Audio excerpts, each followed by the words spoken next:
Okay, we're going to be putting the bearings or yoke saddles in now. We got the shaft seal in with the snap ring. Now we're putting in these guys. These are the saddles. The old ones were worn right out. Here's a pin. This pin has a slight little step on here. I'm not sure if you guys can see that, but there's a little step on this pin. Make sure that the step goes on top. So you're just going to put it in. Just like that. Next we're going to put it in.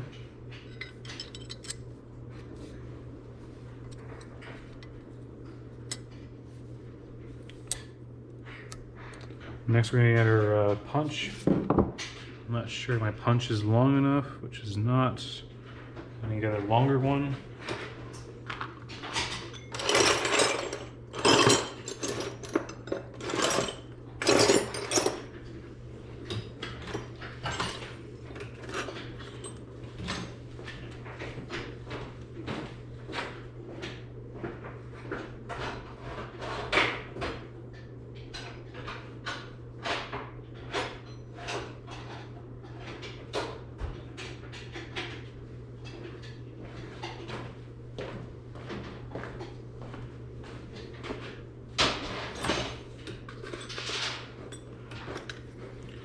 Alright, so I don't really have a long enough punch. What I'm going to do is I'm going to stack these two on top of each other. My punch is not long enough. We're going to tap very gently. We're not going to go hard, we're not going to go too soft, just gently. We're just going to keep tapping until we bottom out.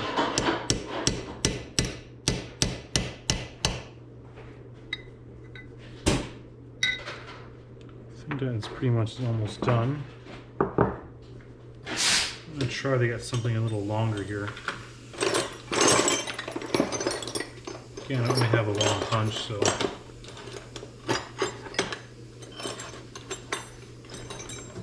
Let's try this guy over here. He might be, yeah, he's just long enough.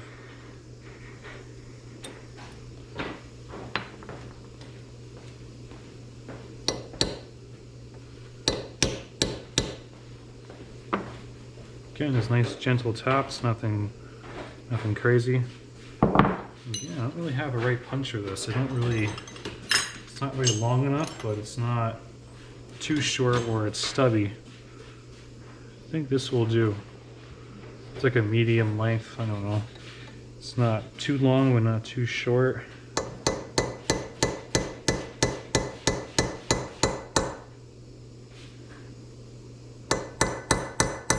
What these pins do is keep the saddles from sliding left or right. You want to keep it nice and straight. Here's another one. Again, I just kind of pre-push it in there so it kind of lines up. Make sure there's no dust or grit and all the parts are clean. I like to use kerosene as my solvent in these parts.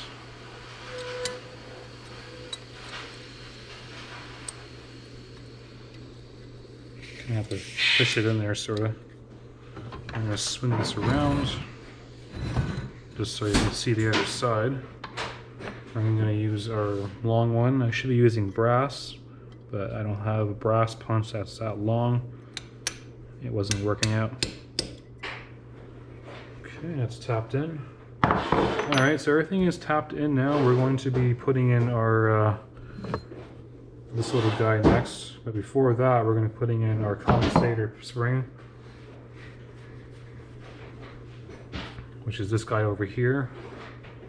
This pump has a compensator built into it, so I'm going to put it in there.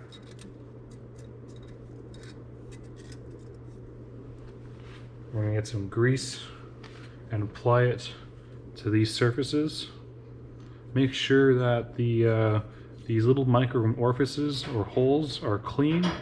I like to get some kerosene and just push kerosene through the little hole, and if it squirts out, it's clear. If it's not, then use a wire or some kind of air pressure to clean these. And the purpose of these is so when oil pressure from the shoe comes through the little hole, It goes to the saddle plates and lubricates the saddle plates so there's no dry wear. It's perfectly oiled. That's what these little holes are for, to keep everything lubricated and moving. So we're going to put some grease on those parts next.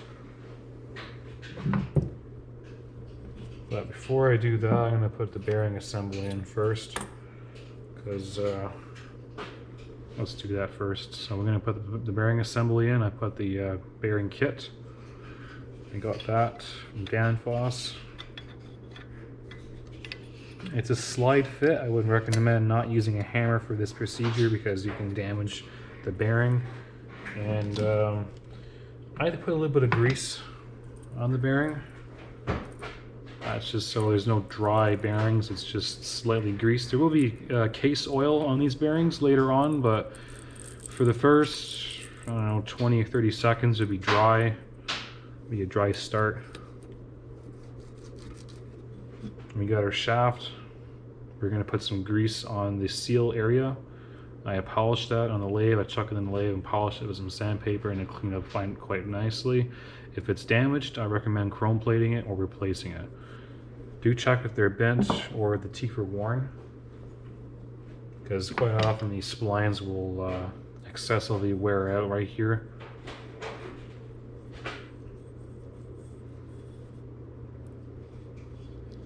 And grease will just help the seal slide in, that's all it does.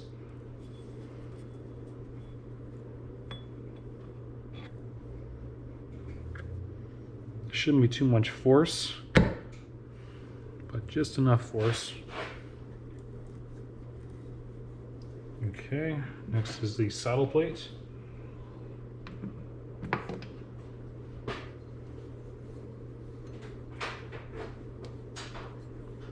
Just kind of greasing that up.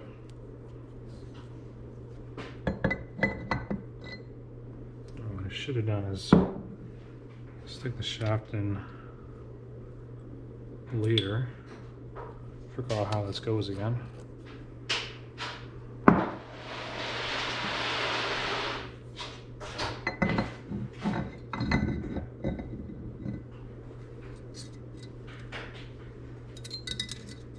Kind of tricky trying to get this in, but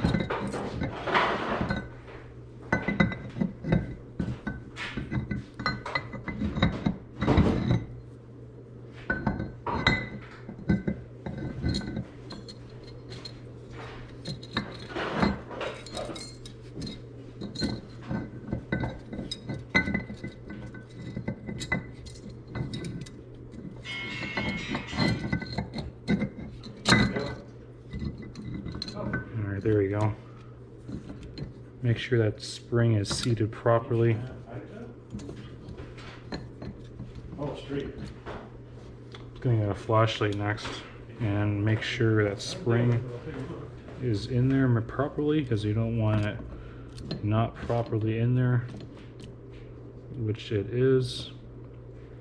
What this does, it makes it pump full displacement, and then that compensator will be built in.